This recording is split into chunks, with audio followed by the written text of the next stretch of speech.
Hi everyone, I'm Linda Loveland with our Ask a Farmer segment. We're in Lenoir County with Brent Herring. Thanks so much for joining us. Thank you. Glad to be here. Yeah, thanks for having us here. So tell us a little bit first. Let's get started with, tell us about your operation. What do you have going on here? All right, so I farm with my dad, and we grow flue-cured tobacco, peanuts, soybeans, and corn. Ah, quite a bit. How many acres do you have? About 1,400. Oh, that keeps you together. busy. Yeah, a little bit. What's your biggest crop? Acre-wise is corn and soybeans, just because the other two crops are contracted. So we're limited on acres, and then just getting the harvest efficiency, you can't handle as many acres, with those two crops. So our Ask a Farmer segment this time, our question deals with with the drought last year. We all know about the drought and the floods too, but there was a big drought to start with. What did you do differently, or what can you do differently because of the drought this year to try to make things better? How do you deal with that? How do you accommodate that? Well, we start off by just doing our research, trying to pick varieties that show tolerance. Varieties that did well last year should hold up to another potential drought. That makes a big difference, doesn't it? I mean, that's like, you don't think there's much of a difference in how much each tolerates. There is, it's surprising how much difference you can see between different varieties and just soybeans or corn.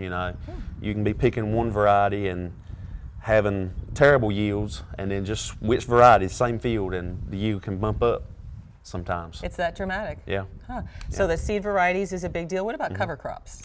We had kind of taken a break on the cover crops, hadn't been doing it as much, and we noticed, especially at planting time, we had a lot more soil moisture where we had cover crops, and at the end of the year, those fields seemed to be yielding better, so we kind of got right back into the cover crop heavy again. So hopefully that'll help us this year. Yeah. So explain a little bit more about cover crops and kind of what that does. The cover crop it just shades the ground, keep that ground cover there, keeps the sun from burning your moisture off, helps with the water runoff. Your dirt retains more water when there's something there to hold it. It helps keep the nutrients in place. Just helps with erosion. It gives the roots from the cover crop help make it easier for the cash crop to root, because it just follows the same root pattern.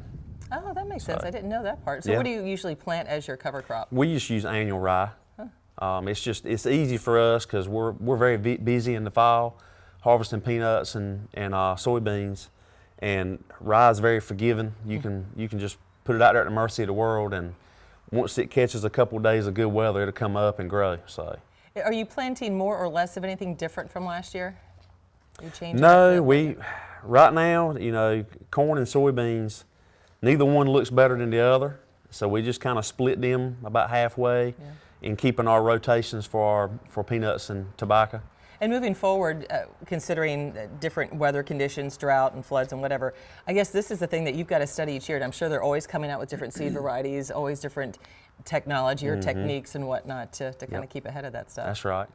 Yeah, plant nutrition, when the weather's good and the plants are growing, you want to make sure they have everything that they need. You just try to do everything that you can do. There's just so much that's out of your control when it comes to the weather. Everybody says, why don't you just water your crops? And I wish it was that easy. I have friends that have irrigation equipment, and when fuel prices were through the roof, they couldn't pencil running the equipment because what they would gain was barely outweighing the expense of running it. And then the cost of setup, I think like a 30-acre pivot runs right around $90,000 setup.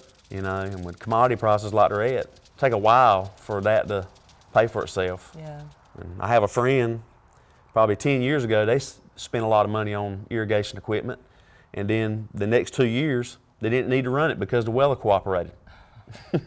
So you just never know. It's all a gamble. You're always at the mercy. All right, well, good luck this year with everything. Thank you. Thank you. Brent, thanks for your time. Thank you.